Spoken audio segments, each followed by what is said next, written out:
Assalamualaikum warahmatullahi taala wabarakatuh. Waalaikumsalam warahmatullahi wabarakatuh.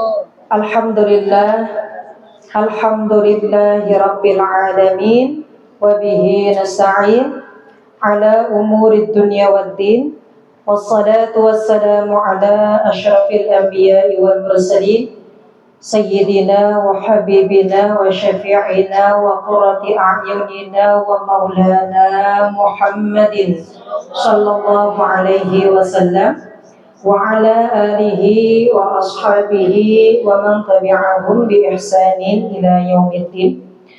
Asyhadu an la ilaha illallah wahdahu la syarika lah wa asyhadu anna Muhammadan abduhu wa rasuluh la nabiyya ba'dah.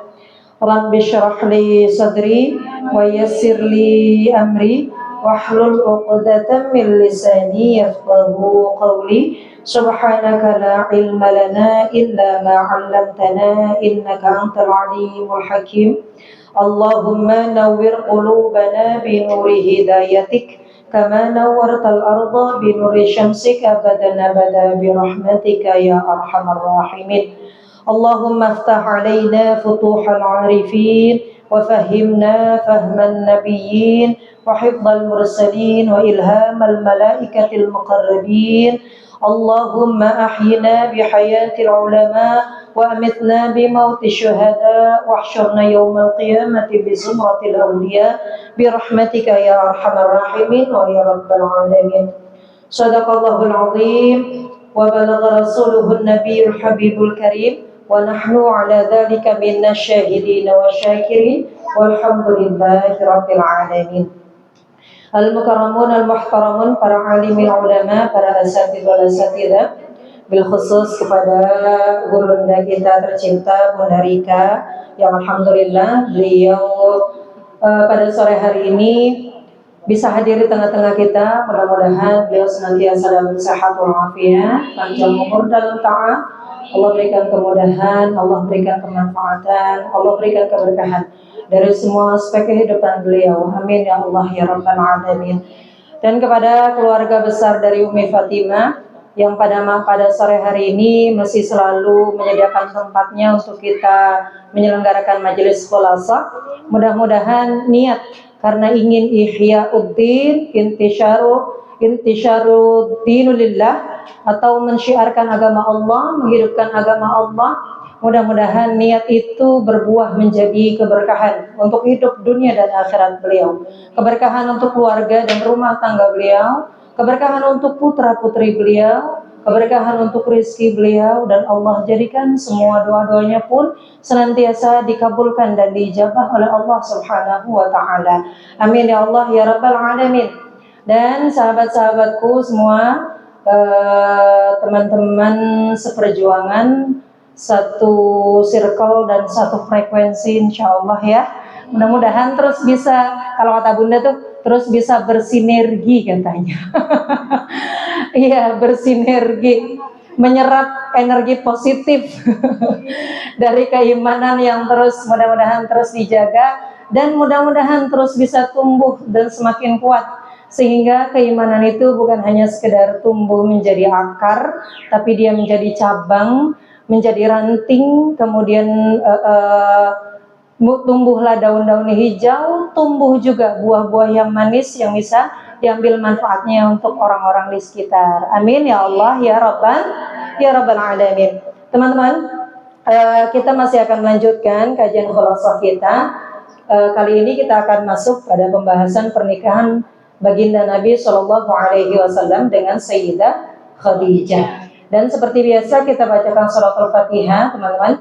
Kita niatkan Fatihah ini sebagai hadiah untuk manusia paling mulia di jagat raya, pemimpin yang tidak ada lagi tandingannya, manusia yang dari semua sisinya itu indah, dan manusia itu kemudian sangat mencintai umatnya, yaitu baginda Nabi Shallallahu Alaihi Wasallam.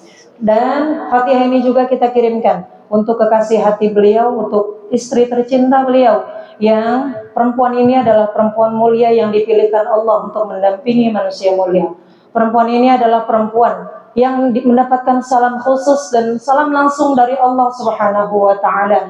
Dan perempuan ini adalah perempuan yang istimewa, perempuan yang mulia. Maka mudah-mudahan kajian kita pada sore hari ini membahas tentang perjalanan hidup beliau, menjadikan kemuliaan itu terciprat, tercurah dan tercucur juga untuk kita semua.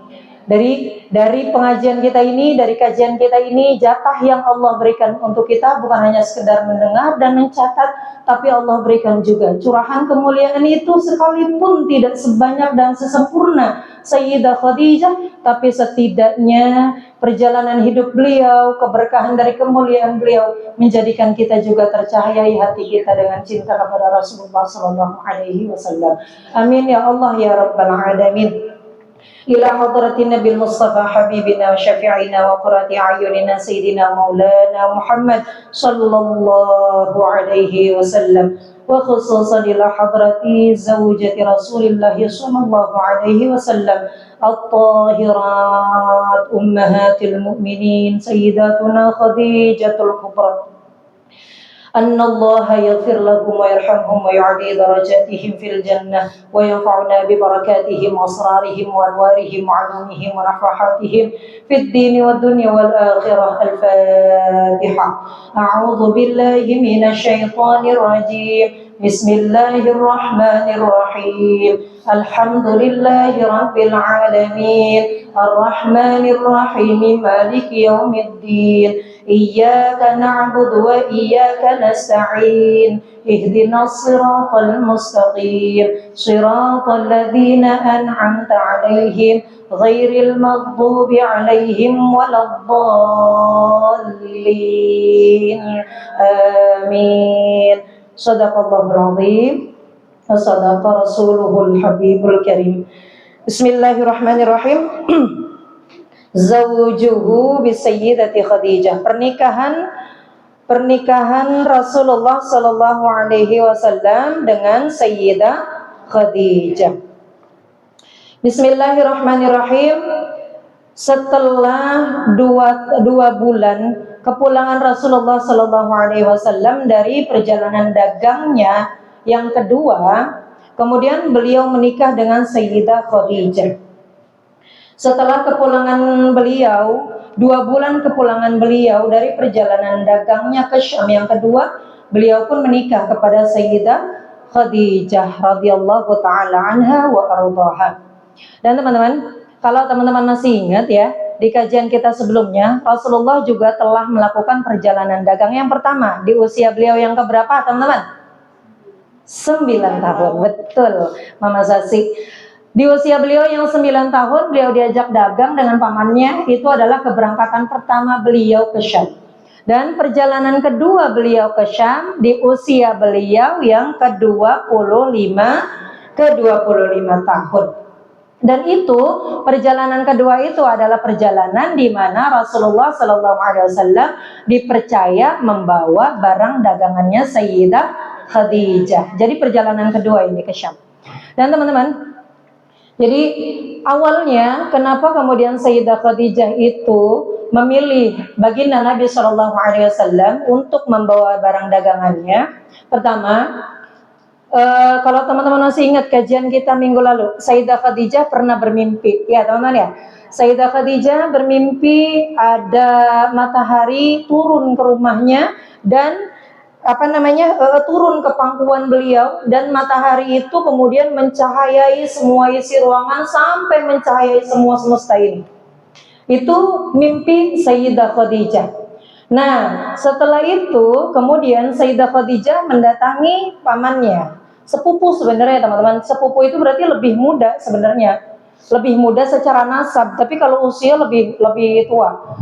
Sepupu beliau yaitu Waraqah bin Naufal. Dan Waraqah bin Naufal ini adalah seorang ahli kitab, seseorang yang saat itu di tengah hingar-bingar jahiliyah, orang-orang menyembah berhala, orang-orang kemudian tenggelam dengan kesesatan. Tapi Waraqah bin Naufal ini adalah orang yang masih menjaga agamanya Nabi Ismail alaihi salam. Beliau adalah orang yang mempercayai adanya Allah, Tuhan semesta alam dan tidak mempercayai penyembahan berhala. Maka Waraqah bin Naufal ini adalah orang soleh pada zaman itu. Datanglah Sayyidah Khadijah, teman-teman. Datang Sayyidah Khadijah mendatangi rumah beliau, dan rumah beliau itu jauh dari Makkah, teman-teman. Sayyidah Khadijah itu melewati namanya Pasar Ukaz. Nah, Pasar Ukaz itu pasar di mana segala macam di situ diperdagangkan. Di situ, mulai dari emas, berbagai macam emas ada di situ. Mulai dari bahan makanan, dari segenap sejazirah Arab, bahkan sampai keluar negeri makanan tuh ada di situ. Terus dari kebutuhan pokok yang lain sampai sampai perdagangan harga diri ada di situ. Iya beneran. Jadi perbudakan orang-orang itu yang pada punya budaknya tuh dipajang, teman-teman. Dari yang paling tua, kemudian yang muda, sampai ke anak-anak itu di Pasar Ukaz. Yang tua, yang udah lemah tuh, biar kelihatan seger, dipecutin, ceprak gitu. Bangun, semangat, biar kamu bisa dibeli sama orang lain gitu. Udah tuh, dari yang paling tua itu kemudian yang agak mudaan sedikit, mohon maaf kalau dia perempuan, dipakein bajunya seadanya, teman-teman. Dan itu budak-budak itu bawa minuman, atau misalkan warung kopi misal gitu ya. Jadi bawa kopi, bawa minuman, suruh ngelayanin pembeli-pembeli yang di situ dengan busana yang seadanya. Terus sampai ke anak kecil usia 10 tahun juga sama kayak gitu. Dipecutin, dipukulin, dia suruh datengin pembeli satu-satu, ngelayanin mereka untuk beli apa gitu loh maksudnya. Itu di depan mata Sayyidah Khadijah menyaksikan itu, teman-teman. Bagaimana perbudakan saat itu, bagaimana manusia saat itu tidak ada harganya sama sekali ketika dia adalah orang miskin. Dan ketika dia adalah seorang perempuan, maka kebanyakan budak itu adalah perempuan. Dan hebatnya, kemarin sebelum pertemuan ini sudah kita spill ya teman-teman, bahwa Sayyidah Khadijah terlahir dari keluarga terdidik, keluarga terhormat, dan keluarga terjaga. Di mana beliau adalah seorang perempuan, ya teman-teman. Beliau lahir sebagai seorang perempuan, tapi orang tuanya memanusiakan perempuan ini. Enggak dikubur hidup-hidup, enggak dijual sebagai budak, enggak, bahkan teman-teman, orang-orang Arab zaman dulu, kalau mau lahiran nih, dulu kan gak ada USG ya. Kalau sekarang kan bisa lihat nih laki-laki atau perempuan gitu kan ya, udah kelihatan tuh. Dulu kan gak ada USG. Jadi ketika mereka akan melahirkan nih teman-teman, dibuatin lubang di bawah. Jadi perempuannya posisi mau melahirkan aja gitu. Ketika keluar bayinya ada laki-laki, diselamatin anak keluarganya. Tapi ketika yang keluar adalah bayi perempuan, langsung dimasukin ke lubang itu, langsung ditutup. Karena buat mereka punya bayi perempuan itu aib, jangan sampai orang lain tahu, jadi langsung ditutup. Atau misalkan udah kecolongan lah, itu anaknya udah lahir gitu ya, dan hidup dalam keadaan sehat. Itu kalau usia sebulan, 2 bulan, 3 bulan, dibawa sendiri sama bapaknya ke padang pasir. Itu nggak ngomong-ngomong sama emaknya, dibawa ke padang pasir, dibuatin lubang, dikubur hidup-hidup juga. Kayak begitu. Sampai paling banternya, paling minimnya siksaan itu adalah anak ini dijadikan budak. Tapi keluarga Sayyidah Khadijah, ayah beliau, kakek-kakek beliau yang mempunyai keturunan perempuan seperti Sayyidah Khadijah, dimanusiakan Sayyidah Khadijah ini, dididik dengan baik, dijaga dengan baik, diberikan kemuliaan beliau sebagai seorang perempuan. Karena memang keluarga beliau adalah keluarga yang melepaskan diri dari kebiasaan jahiliyah, budaya jahiliyah. Nah itu Sayyidah Khadijah lewat tuh di Pasar Ukaz, dia lihat kayak begitu. Sampai ada anak perempuan, teman-teman, anak perempuan usia 10 tahun. Anak perempuan usia 10 tahun lagi dipukulin nama majikannya karena dia adalah seorang budak. Terus datang kakaknya, ini anak perempuan usia 10 tahun ini orang Habasyah, jadi orang keturunan kulit hitam gitu lah ya. Nah ini anak ini diculik. Kalau mungkin kayak orang sekarang tuh diculik. Begitu diculik, dijadikan dia budak, kakaknya ternyata tahu ada di situ tuh adiknya. Mau diambil ceritanya adiknya sama kakaknya. Tapi karena si anak ini udah dijadikan budak oleh majikannya, kakaknya dipukulin dan dibunuh hidup-hidup di situ, di depan adiknya. Sayyidah Khadijah menyaksikan itu, langsung terenyuh hatinya, Akhirnya dikeluarin tuh uang peraknya, dibebasin si anak perempuan itu. Dan itu menjadi pelayan Khadijah, bukan Maisarah. Bukan Maisarah. Dan itu dijadikan oleh Khadijah sebagai salah satu pelayan beliau. Orang Habasyah. Begitu. Dan itu Sayyidah Khadijah melewati itu teman-teman. Kurungan ini lah, apa sih? Nutupin mukanya gitu dari pandangan-pandangan orang di sana, nutupin pakai kerudung sampai nggak kelihatan sama sekali wajahnya, badannya gitu. Karena kalau ada yang melihat itu Sayyidah Khadijah, itu laki-laki semua heboh. Ya Allah, Miss Universe lewat gitu. Orang paling cantik nih. Karena Sayyidah Khadijah tuh emang inceran banget teman-teman. Inceran banget, laki-laki semua di Mekah itu incer Sayyidah Khadijah. Dari cantiknya, dari kayanya, dari mandirinya, dari segala akhlaknya itu jadi inceran banget orang-orang Mekah. Makanya Sayyidah Khadijah nutupin. Selebritis kan begitu biasanya kan ya. Kayak artis-artis. Dan emang teman-teman, perempuan mulia itu, perempuan cantik itu harus ditutup. Harus ditutup. Biar nggak jadi fitnah buat laki-laki yang bukan mahramnya. Gitu. Harus ditutup, dan kalau udah ditutup jangan dibuka, jangan sembarang dibagi di media sosial. Maaf ya. Karena Sayyidah Khadijah kenapa mendapat salam khusus dari Rasulullah, dari Allah Subhanahu wa taala? Sayyidah Khadijah itu satu hari malaikat Jibril datang kepada Rasulullah dan menyampaikan bahwa Allah memberikan salam khusus kepada Sayyidah Khadijah. Salah satunya adalah sebab beliau itu cantik tapi tidak pernah mengumbar kecantikannya. Beliau itu punya badan bagus tapi tidak pernah dinikmati dengan laki-laki yang bukan mahramnya. Beliau itu terhormat tapi nggak gila kehormatan. Beliau itu mulia tapi tidak pernah sombong. Beliau itu kaya raya, bukan kaya raya, kaya raya. Kaya banget, beneran. Sampai kemarin kita istilahin garuknya beliau aja bisa jadi duit gitu. Saking emang garisnya ini garis orang kaya gitu loh, garis keturunan orang kaya. Tapi kekayaannya membuat beliau semakin dermawan. Dari semua sifat itu, maka Sayyidah Khadijah ini menjadi incaran semua laki-laki di sana, termasuk Abu Jahal. Begitu teman-teman. Lewat ke pasar Ukas, ketemu sama pamannya, cerita bahwa beliau mimpi bla bla bla bla. Kata pamannya, Khadijah, wahai keponakanku, wahai saudaraku, berbahagialah. Ini adalah masa di mana akan terutusnya Nabi akhiruz zaman. Dan ketika kau mengucapkan mimpimu itu kepadaku, ketika mimpimu adalah benar, maka berbahagialah, Nabi itu akan turun, akan tinggal, akan menempati rumahmu, dan engkau akan menjadi istrinya. Ini kata Warakah bin Naufal. Nah setelah itu tuh galau kan, galau tuh Sayyidah Khadijah. Galau, di tengah kegalauannya beliau mempersiapkan diri. Kalau memang betul ini adalah isyarat dari Allah, maka beliau melayakkan dirinya menjadi pendamping seorang manusia paling mulia, yang Nabi akhir zaman tadi. Oke. Nah kemudian di tengah-tengah itu teman-teman, Sayyidah Khadijah kehilangan satu orang kepercayaannya, temannya Maisarah. Maisarah kan laki-laki ya teman-teman ya, sekalipun namanya perempuan. Maisarah tuh laki-laki, Mama Firza.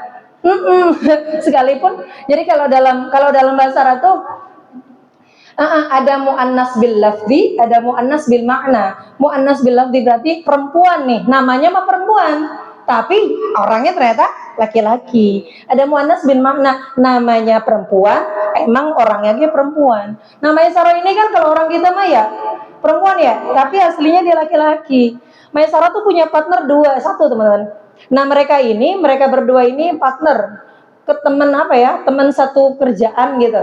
Dan beliau ini berdua dengan temannya ini ngatur semua perdagangan Sayyidah Khadijah. Katakan manajer pribadi, katakan gitu. Nah yang satu pulang kampung, Maisarah tinggal sendirian. Sayyidah Khadijah nih bingung, aduh ini gimana ya, besok udah mulai dagang lagi, besok udah mulai masuk musim dagang gitu kan ya, harus ekspor barang ke Syam, harus ekspor barang ke Jordan dan yang lain-lain. Sementara kalau Maisarah doang kasihan sampai botak dia mikirin perusahaan sebesar itu kan gitu ya. Iya, nggak bakal tidur dah mikirin ini ngebuat pembukuannya, bikin digital marketingnya mungkin gitu ya. Akhirnya kata Sayyidah Khadijah, ini Sayyidah Khadijah karena emang dengan Maisarah tuh deket ya, karena emang manajer pribadi katakan begitu. Sayyidah Khadijah tuh ngomong, Mai, ini gimana ya Mai? Nggak mungkin dipanggil Saroh, kalau Saroh perempuan banget jadinya. Ini gimana nih Mai? Kamu sendirian ini, sementara besok kita udah mau ekspor barang lagi nih ke Syam. Gimana ya kira-kira ya? Ini kalau kamu sendirian aku kasihan sama kamu, kata Sayyidah Khadijah. Terus kata Maisarah, terus gimana? Gimana bos? Enaknya gimana nih? Ya kalau bisa cari orang satu lagi, dan orang itu adalah orang yang bisa kita percaya, mendampingi kamu, membawa barang dagangan kita ke sana. Memantau gitu kan, mengawasi dan yang lain-lain. Orang itu sangat bisa dipercaya. Kata Maisarah, terus bos maunya cari yang bagaimana? Yang pintar, yang ganteng, yang kaya, yang muda gitu. Kata Khadijah, enggak juga sih. Saya carinya yang al-amin. Kata Khadijah bilang gitu, Sayyidah Khadijah bilang gitu. Al-amin. Maisarah saat itu langsung kepikiran Rasulullah, karena Rasulullah saat itu udah digelari Al-Amin. Al-Amin itu orang yang sangat jujur, orang yang sangat terpercaya. Saking jujurnya nih teman-teman, saking sangat terpercayanya. Orang Mekah kalau mau pepergian, misalkan mau keluar negeri, mau jalan-jalan atau mau pulang kampung, itu nitipin kunci rumahnya sama Rasulullah. Nitipin barang-barangnya itu sama Rasulullah. Sampai kan orang-orang Mekah banyak yang menitipkan hewan ternaknya kepada Rasulullah, gitu kan ya. Saking amat sangat terpercayanya orang ini, maka digelari Al-Amin. Nah, Sayyidah Khadijah bilang kriterianya cuma satu, Al-Amin. Kata Maisarah, gampang itu mah, ya udah Al-Amin aja. Kata Maisarah nih, iya emang saya nyarinya Al-Amin, ya udah Al-Amin. Nah itu Sayyidah Khadijah belum connect maksudnya Al-Amin ini siapa gitu, belum connect tuh. Terus kata Maisarah bilang, ya udah itu loh, keponakannya Abu Thalib. Oh iya, Muhammad, kata Sayyidah Khadijah. Oh ya udah, oke deh, besok panggil kita prospek dia gitu. Dateng tuh Rasulullah, interview bla bla bla segala macam. Jadilah Rasulullah Sallallahu Alaihi Wasallam ini menjadi partnernya Maisarah. Dibawalah dagangan itu ke Syam. Ketika di Syam teman-teman, itu dilihat awan naungin Rasulullah terus kan. Di mana Rasulullah ada, di situ ada awan. Jadi yang lain pada kegerahan, pada nyari es teh, pada nyari pop ice. Rasulullah tetap sejuk gitu. Udah keringetan apa segala macam, Rasulullah tetap sejuk. Karena sepanjang perjalanan beliau, awan itu menaungi di atas kepala Rasulullah Sallallahu Alaihi Wasallam. Dan itu udah diperhatiin tuh sama Maisarah. Udah diperhatiin sama Maisarah. Sampai ketika di Syam, Rasulullah gelar dagangannya. Nah orang-orang Syam kan nyamperin tuh, orang dari macam-macam nyamperin. Rasulullah bilang begini, Bu, ini Bu dagangan saya Bu. Oh iya, ini dagang apa Mas? Saya dagang ini, saya bawa ini, misal emas ya. Ini emas saya Bu, 24 karat. Ini adalah emas yang paling bagus, ini adalah emas yang begini, mungkin kuningnya akan begini, nggak akan rusak dan seterusnya. Oh iya, terus gimana? Berapa harganya? Saya, dari bos saya harganya sekian. Terserah ibu deh mau nguntunginnya berapa. Dan kalau ada barang yang buruk, Rasulullah bilang, nah yang ini Bu, ini emasnya 23 karat, cuma emang terus terang, emas ini tuh udah pernah dipakai orang, jadi agak lecet sedikit nih, ya udah dikurangin harganya. Saya dari bos saya segini, terserah ibu mau nguntungin berapa. Dan itu adalah pola perdagangan, sistem perdagangan yang gak pernah dipakai sama orang-orang Mekah. Akhirnya ngelihat Rasulullah dengan cara yang seperti itu, datang semua pelanggan ke Rasulullah, habis barang dagangannya, bahkan 2 kali lipat keuntungannya. Karena kejujuran Rasulullah tadi. Orang-orang Mekah saat itu tuh udah terkenal teman-teman kecurangannya. Misalkan mereka mau jual gandum nih, gandum yang basah dan yang busuk ditaruh di bawah, di atasnya ditutup sama yang kering. Nah yang kering itu kan harganya lebih mahal daripada yang basah kan. Nah pembeli itu kan cuma ngorek-ngorek yang atasnya doang. Oh iya nih kering nih, bagus nih. Begitu sampai rumah dibuka, bawahnya udah busuk, udah bulukan. Itu banyak terjadi. Tapi Rasulullah nggak begitu. Pulanglah Rasulullah membawa keuntungan yang sangat amat besar, 2 kali lipat, bahkan berkali-kali lipat keuntungan. Sampai ketika, singkat cerita, di perjalanan Rasulullah itu sampai di tempat yang kita sebut apa tuh namanya? Apa ya kalau orang-orang dulu tuh? kayak semacam tempat ibadah begitu, teman-teman. Cuma beliau ini penganut Taurat. Kalau kita sering sebutnya Buhairah orang ini, tapi namanya Dasturah menurut sebagian pendapat yang lain. Rasulullah sampai itu tempat itu, rumah ibadahnya Dasturah ini. Dan di depan rumah ada satu pohon yang pohon itu tidak pernah disinggahi siapapun kecuali orang yang mensinggahi pohon itu adalah para nabi. Pohon itu nggak pernah disinggahi siapa-siapa. Maisarah datang bareng sama Rasulullah duduk persis di bawah pohon itu. Nah, Dasturah ini ngelihat siapa itu laki-laki duduk di situ. Beliau adalah ahli kitab yang sudah membaca puluhan kali bahkan ribuan kali kitab-kitab Samawi dan mengetahui tanda-tanda itu. Rasulullah duduk di bawah pohon itu, tapi Maisarah nggak duduk di bawah pohon itu. Akhirnya Dasturah ini minta ke pelayannya untuk memanggil dua anak muda itu masuk ke dalam. Terus pelayannya turun, bilang begini, Mas, mohon maaf ya Mas ya, Masnya diundang naik ke dalam sama bos saya. Oh, ada perlu apa ya? Enggak tahu saya juga. Tahu nggak Mas, bos saya itu selama berpuluh-puluh tahun nggak pernah turun dari tempat sholatnya, dari tempat ibadahnya. Tapi ini kaget banget saya, tiba-tiba banget dia turun ke bawah, minta saya panggil Mas masuk ke dalam. Kalau udah begitu berarti ada hal penting deh Mas, gitu. Oh gitu ya? Iya. Ya udah nanti saya kesana deh, saya ngobrol sama teman saya. Nih kata Maisarah. Terus Maisarah datengin Rasulullah kan. Mad. Ini karena belum jadi Rasul. Kata Rasulullah, kenapa brother?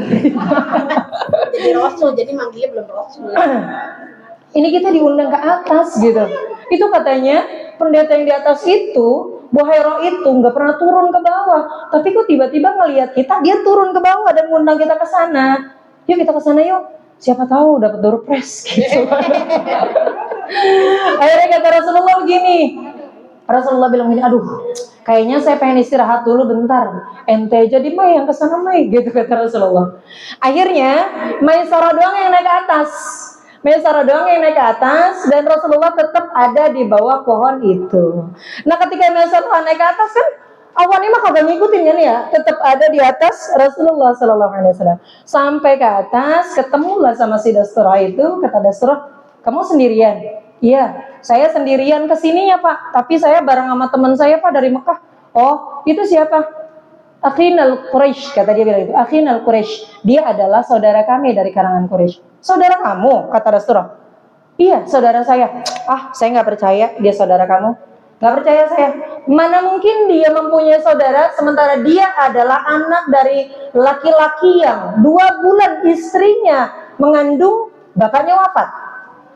Kemudian 6 tahun dia diasuh oleh ibunya wafat. Ya terus kalau kamu bilang saudara, kamu saudara dari mananya? Kata Dasturah gitu. Saudara setanah air Pak, kata dia gitu kan. Oh iya. Terus kata dia bilang gini, kata Maisarah, kok Bapak tahu sih Pak? Ya iyalah saya tahu. Dia yatim kan dari semenjak kecil. Iya betul. Dia adalah orang yang terpandang kan? Iya betul. Dan ibunya meninggal usia 6 tahun kan? Iya betul. Dia suka warna hijau kan? Itu saya nggak tahu tuh, kata Maisarah. Saya belum baca biografinya, saya belum baca biodatanya, kata Maisarah. Tapi beneran teman-teman, dibacain semua itu kriteria Rasulullah dengan sifat asli beliau sebagai yang saat itu adalah seorang Muhammad Sallallahu Alaihi Wasallam. Udah tuh, oke. Deg-degan tuh dia tuh deg-degan. Kok Bapak bisa tahu sih Pak? Gitu. Ketahuilah anak muda, ketahuilah nak, sahabat kamu itu, teman kamu itu adalah calon Nabi akhir zaman. Kaget Maisarah. Serius nih? Saya jalan bareng Nabi nih, bukan lagi selebritis, tapi jalan sama seorang Nabi. Dia tuh turun teman-teman dari tempat Dasturah itu udah dek. Oh ya Allah, benar ya Nabi ya. Sih emang pantas sih, enak baik dia, anak soleh dalam hatinya. Sampai terus nyamperin lagi Rasulullah.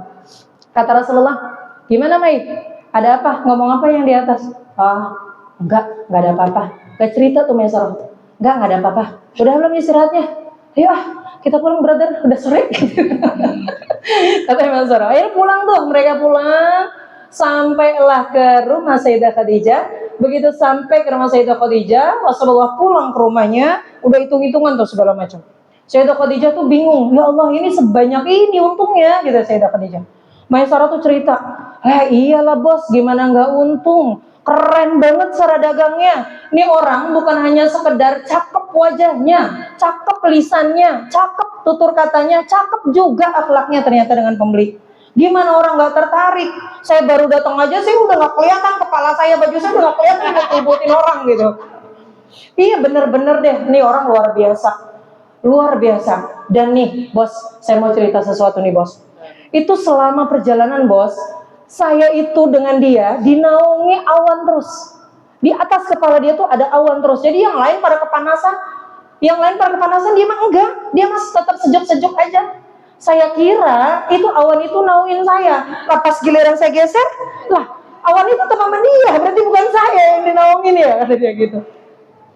Dan lebih kerennya lagi diceritain tuh dia ketemu sama Dastura, diceritain begini. Akhirnya Maisarah bilang, bos tahu nggak bos, ya Allah bos, anak itu calon nabi bos. Ternyata kata Maisarah nih, Sayyidah Khadijah semakin debar-debar hatinya. Pertanda ketiga ketemu lagi, ya enggak? Pertanda ketiga udah ketemu lagi bahwa akan benar-benar turun Nabi akhir zaman dan sesuai dengan mimpinya Nabi itu akan menjadi suaminya. Nah setelah itu tuh Sayyidah Khadijah tambah debar-debar, tambah galau, tambah kepikiran. Nih katakan nih ya, Sayyidah Khadijah jatuh cinta pada pandangan pertama. Itu nih teman-teman lucunya kalau dalam buku yang saya baca teman-teman. Kalau ngelihat tembok kelihatannya huruf mim Muhammad. Serius dari buku yang saya baca tuh gitu. Kalau lihat lemari, mau buka lemari kelihatan huruf mim Muhammad, senyum. Mau makan di piring kelihatan lagi tulisan Muhammad. Emang udah jatuh cinta di pandangan pertama teman-teman. Udahlah ganteng, udahlah baik hati, bager gitu kan ya. Dan punya jiwa bisnis yang luar biasa. Pokoknya udah ini banget, udah selevel banget gitu kan. Sampai orang teman-teman, kalau cinta, kita tuh nggak kuasa nyebut namanya. Iya nggak teman-teman? Jangankan lagi nyebut namanya, ada orang nyebut nama dia, kita yang debar-debar gitu loh. Iya enggak? Iya enggak? Nih tiba-tiba nih kita baca WA nih. Bisa baca WA misalkan dari suami lah. Kita nih cintanya cinta mati sama suami kita ini. Mungkin gitu. Baca WA nih, Assalamualaikum. Itu mulut kita belum ngucap, hati kita udah Waalaikumsalam. Udah senyum-senyum apa segala macam. Itu dirasain sama Sayyidah Khadijah. Maka dia lihat dedaunan itu kayaknya penuh dengan huruf mim. Lihat tembok itu ada huruf mim. Lihat rumah itu ada huruf mim. Mimnya itu siapa? Muhammad. Itu udah mulai jatuh cinta Sayyidah Khadijah. Nah, galau Sayyidah Khadijah ketemu lah sama temannya nih. Sayyidah Khadijah punya bestie namanya Sayyidah Nafisah. Ini bestie, iya Nafisah. Ada yang punya anak namanya Sayyidah Nafisah. Ini cakep teman-teman. Ini temannya Sayyidah Khadijah, gini banget, bestie banget Sayyidah Khadijah. Galau ceritanya, Sayyidah Khadijah nggak bisa tidur, mukanya kayaknya kelihatannya pusing gitu. Ketemu sama temennya, kata Sayyidah Nafisah, bestie nih ya, Jah, gue liatin kayak muka lo tuh nggak ada cerah-cerahnya, kenapa sih? Kayak bengong-bengong terus gitu. Kata Nafisah nih. Kata Khadijah jawab, Sayyidah Khadijah bilang, iya Pis, bingung ini. Saya berapa hari ini nggak bisa tidur. Kenapa nggak bisa tidur? Saya keingetan ceritanya Maisarah kemarin waktu dia dagang gitu. Kenapa emang dia? Iya dia dagang sama Muhammad. Muhammad tuh begini-begini. Sambil senyum-senyum tuh menceritakan Rasulullah.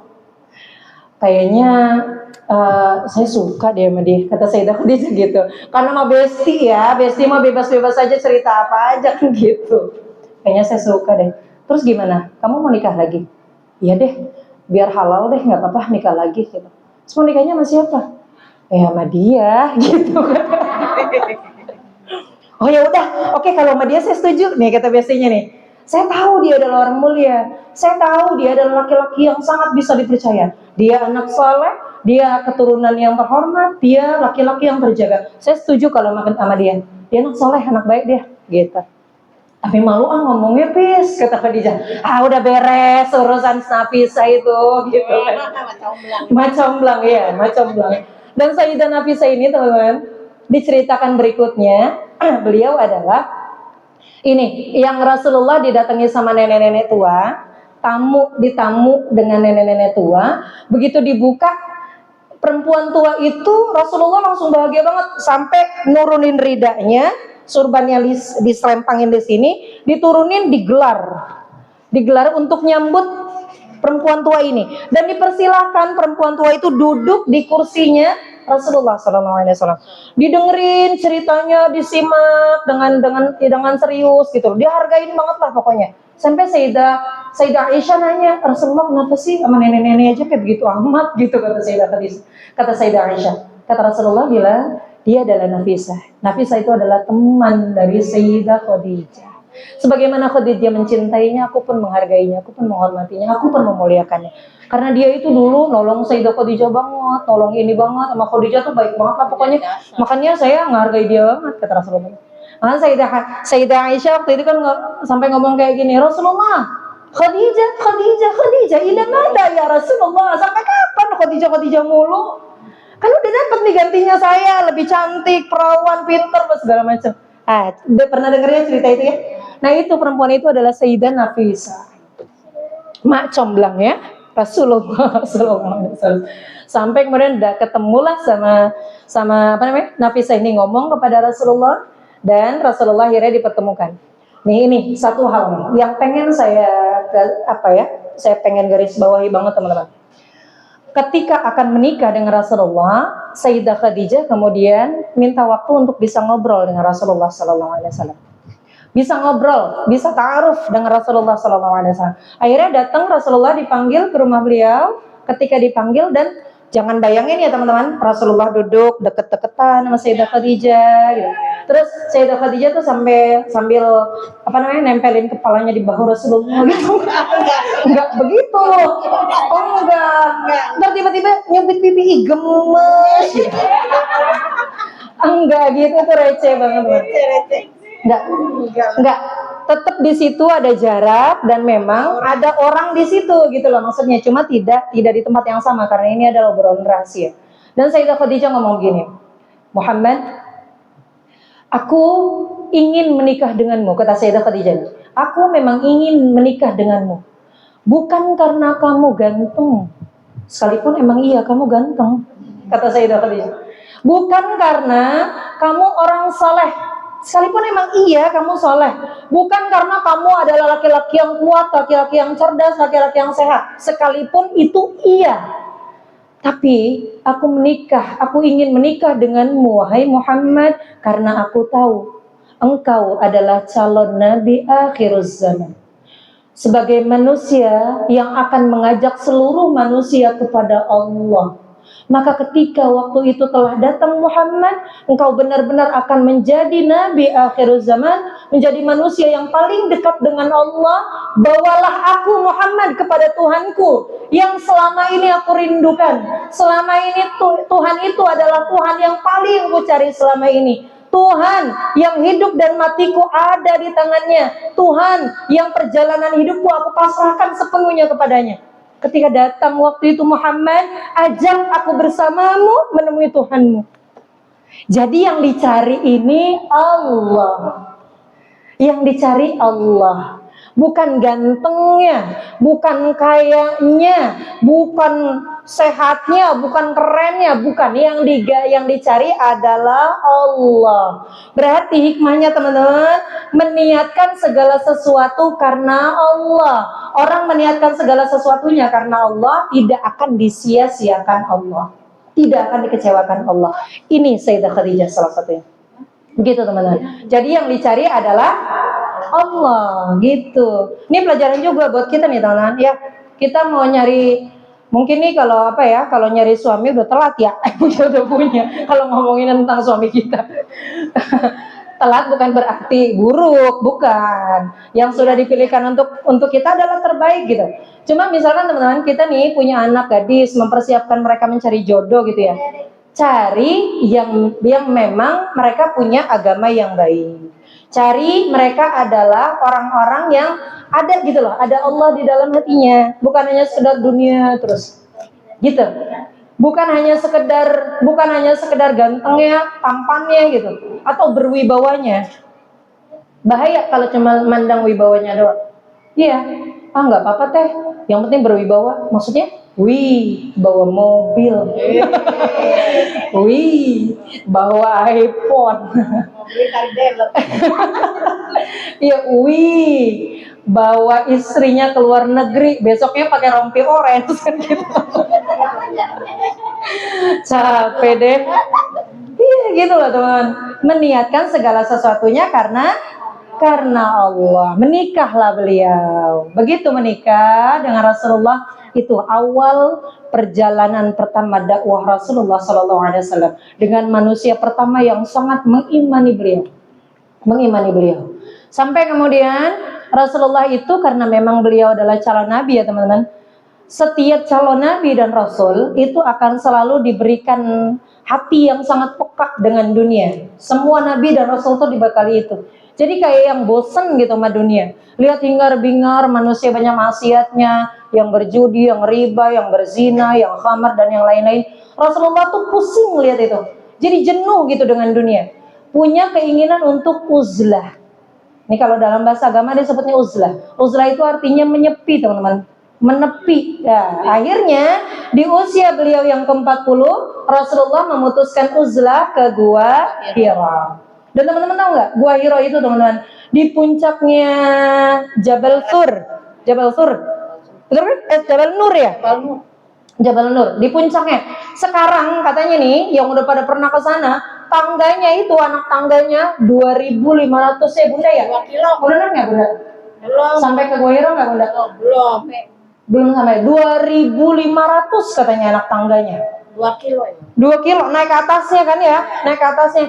Dan itu dari bawah sampai ke atas 2.500. Sementara dari rumah Sayyidah Khadijah jauhan lagi gitu loh. Jauh lagi. Itu Sayyidah Khadijah teman-teman. Ketika Rasulullah uzlah, ketika Rasulullah ke Gua Hira, berarti beliau mengasuh anaknya sendiri. Ya kan ya, anaknya yang 6 tadi. Terus mengurus bisnisnya juga, mengurus 1 perusahaan, 2 perusahaan, dan mengemban tugas Rasulullah juga saat itu, gitu. Di tengah-tengah kesibukan beliau yang seperti itu teman-teman, masih sempat nganter makanan buat suaminya. Beliau sendiri yang masak, beliau sendiri yang mempersiapkan, beliau sendiri yang nganter, nggak nyuruh orang. Padahal bisa banget padahal mesen Grab antar ke sana gitu ya. Kan bisa banget GrabFood. Tapi nggak begitu, diantar sendiri keperluan untuk suaminya ini teman. Di tengah-tengah saat itu orang-orang Mekah tuh ngegibahin Sayyidah Khadijah. Tuh kan, gue bilang juga apa? Nih si nyinyir nih dibilang juga jangan nikah sama Muhammad. Sekarang kemana Muhammad? 40 hari gak kelihatan. Wah ribut ini pasti nih, berantakan pasti nih rumah tangganya nih. Dibilang jangan nikah sama dia, digunjingin tuh Sayyidah Khadijah. Sebab Rasulullah menghilang 40 hari. Itu di tengah-tengah yang beliau adalah perempuan terhormat, kemudian dirusak citranya, dibully dengan kata-kata yang kurang baik. Beliau capek ngasuh 6 anaknya. Bukan 6, beliau kan punya 3 dari 2 suaminya sebelumnya kan. Berarti 9 anaknya. Kemudian ngurus juga bisnisnya. Kebayang capeknya teman-teman. Tapi masih sempat ngirimin makanan untuk Rasulullah SAW ke Gua Hira. Diantar. Iya, masih tandus, masih terjal segala macam. Nggak ada tangga sama sekali. Ya Allah ya Rabbi, luar biasa perjuangan beliau nih, masya Allah. Diantar sendiri ke sana teman-teman. Itu luar biasa. Padahal ya teman-teman, kalau kayak kita nih, kayak modelan kita, jangan lagi ditinggal 40 hari sama suami. Iya kan ya, ditinggal 40 hari sama suami, anak 9, bayangin aja dah. Allah ya Rob. Anak 9, dianya punya kerjaan di sono sini, ngurus perusahaan, ngurus karyawan apa segala macem. Suaminya nggak ada 40 hari coba. Sementara kita kan perempuan kadang nih ya, pagi misalkan habis bebenah dapur, terus nganter jemput anak, terus ini itu. Suami pulang kerja sore aja kayak manja banget. Capek banget ya Allah, enak kali ya minum es teler gitu malam-malam. Cuma nggak ngomong aja capek gitu, maksudnya ngodein biar peka gitu loh, nih capek nih seharian. Itu nggak peka lagi. Itu padahal cuma sehari. Coba, dengan kita, apa sih profesi kita teman-teman? Apa profesi kita? Bahan. Kita seorang ibu rumah tangga yang mengurus rumah, betul. Terus seorang CEO kan?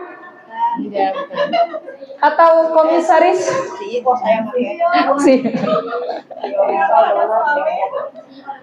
Iya coba, Sayyidah Khadijah itu CEO dari beberapa perusahaan raksasa saat itu teman-teman. Masya Allah. Dan beliau mengelola itu, mengurus itu di tengah-tengah tanggung jawab beliau juga sebagai seorang ibu dari 9 anak. Luar biasa. Tapi ketika bertemu dengan Rasulullah, nggak pernah bilang, ayam capek.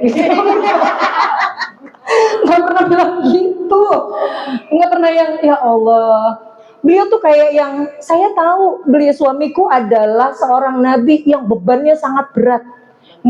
Beban umat, beban moral, tugas beliau sebagai seorang nabi untuk berdakwah dan yang lain-lain.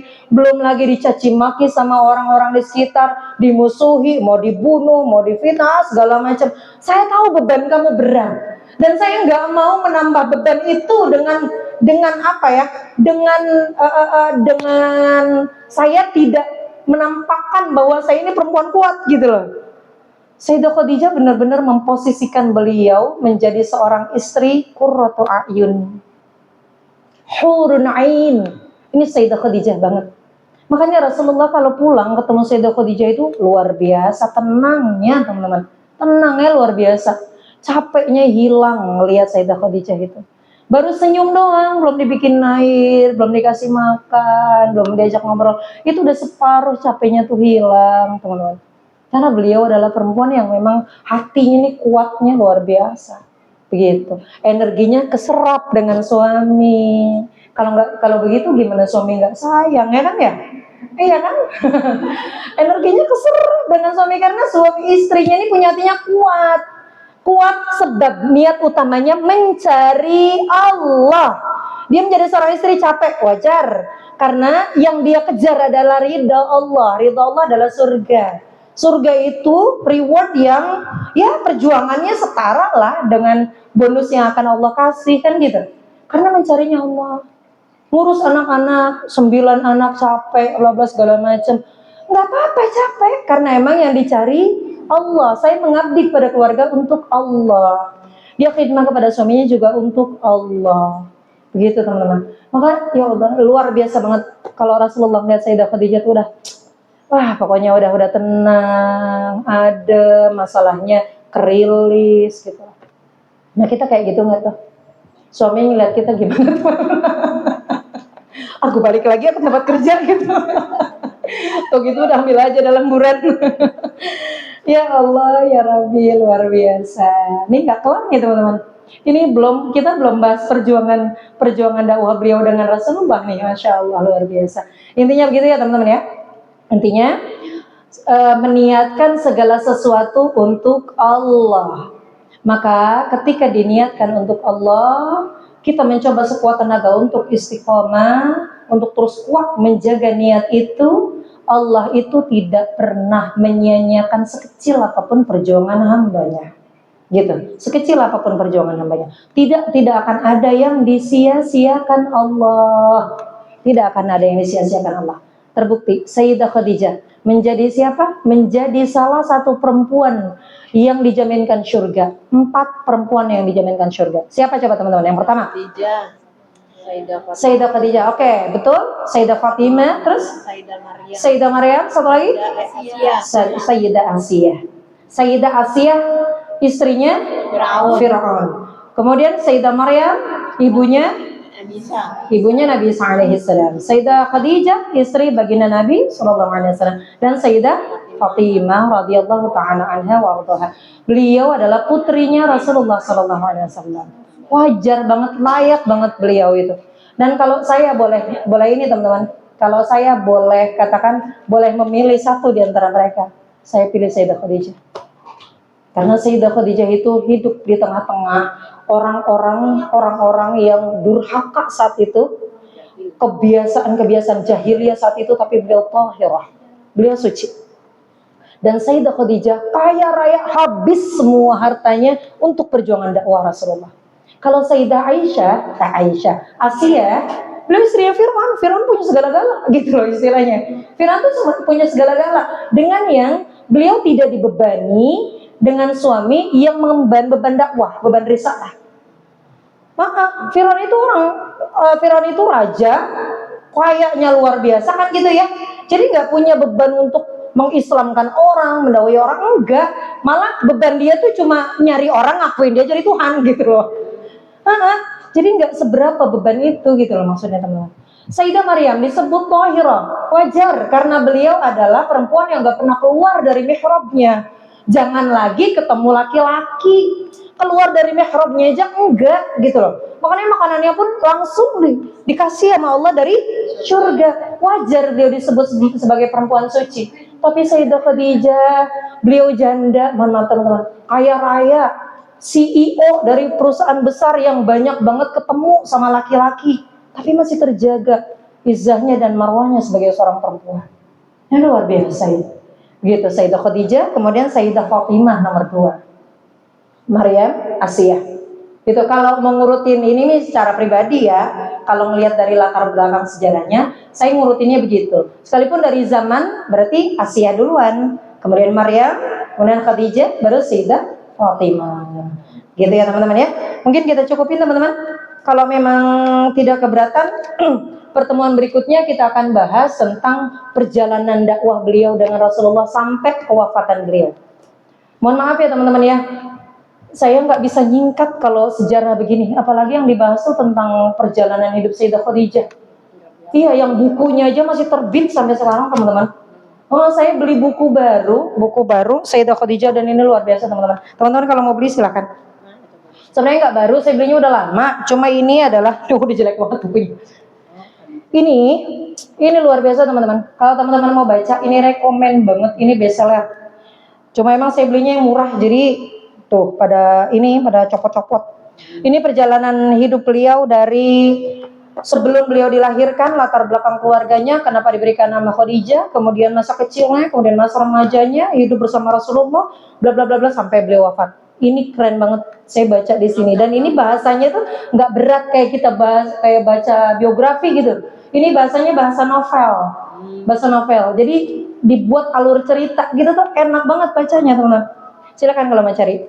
Karangan Sibyl International. Iya.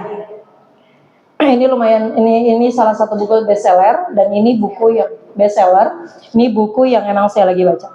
Begitu teman-teman. Ya, kalau mau lebih lengkapnya lagi sejarahnya dari sini nih. Kalau sini mah cuma ringkasannya aja gitu. Nanti kita cari referensi lain di buku yang lain. Gitu ya teman-teman ya. Oke. Alhamdulillah pertemuan kedua telah selesai. Mudah-mudahan Allah berikan kita panjang umur, sehat badan. Allah izinkan kita untuk bisa membahas di pertemuan berikutnya, dan mudah-mudahan Allah jadikan kemuliaan wanita yang agung tersebut bisa memberikan percikan kemuliaan itu, cahaya itu, keberkahan itu untuk kita semua. Amin ya Allah ya rabbal alamin. Ala hadhihi niyyah wa ala kulli niyatin salihah wa ila hadratin nabil mustafa al-fatihah. A'udzu billahi minasyaitonir rajim. Bismillahirrahmanirrahim. Alhamdulillahi rabbil alamin arrahmanir rahim maliki yaumiddin. Iyyaka na'budu wa iyyaka nasta'in. Ihdinas siratal mustaqim. Shiratal ladzina an'amta 'alaihim ghairil maghdubi 'alaihim waladdallin. Amin. Bunda yang doa. Yuk kita ngaminin. Ayo, enggak apa-apa. Ya Allah. Bismillahirrahmanirrahim. A'udzu billahi minasyaitonir rajim. Bismillahirrahmanirrahim. Asyhadu an la ilaha illallah wa asyhadu anna Muhammadar Rasulullah. Astaghfirullahaladzim. Astaghfirullahaladzim. Astaghfirullahaladzim. اللهم صل على سيدنا محمد في الأولين وصل وسلم على سيدنا محمد في الآخرين وصل وسلم على سيدنا محمد في كل وقت وحين وصل وسلم على سيدنا محمد في الملأ الأعلى إلى يوم الدين وصل وسلم على سيدنا محمد حتى ترث الأرض ومن عليها وأنت خير الوارثين اللهم إنا نستحفظك ونستودعك أدياننا وأبداننا وأولادنا وأنفسنا وكل شيء أعطيتنا اللهم احفظنا وإياهم في كنافك وأمانك وعيادك وجوارك من كل شيطان مريد وجبار عنيد وذي عين وذي بغي ومن شر كل ذي شر إنك على كل شيء قدير اللهم احطنا بالتقوى والاستقامة وأعذنا من موجبات الندامة في الحال والمال إنك سميع الدعاء إنك سميع الدعاء إنك سميع الدعاء إنك سميع الدعاء اللهم يا الله بجلالك وجمالك على سيدنا ومولانا محمد صلى الله عليه وسلم وارزقنا كمال المتابعة له ظاهرا وباطنا يا أرحم الراحمين بفضل سبحان ربك رب العزة عما يصفون وسلام على المرسلين والحمد لله رب العالمين ببركة الفاتحة أعوذ بالله من الشيطان الرجيم بسم الله الرحمن الرحيم الحمد لله رب العالمين الرحمن الرحيم مالك يوم الدين إياك نعبد وإياك نستعين اهدنا الصراط المستقيم صراط الذين أنعمت عليهم غير المغضوب عليهم ولا الضالين آمين ربي اغفر لنا ولوالدينا وللمؤمنين آمين آمين يا الله يا رب العالمين kurang lebihnya mohon maaf wassalamualaikum warahmatullahi wabarakatuh. Waalaikumsalam warahmatullahi wabarakatuh.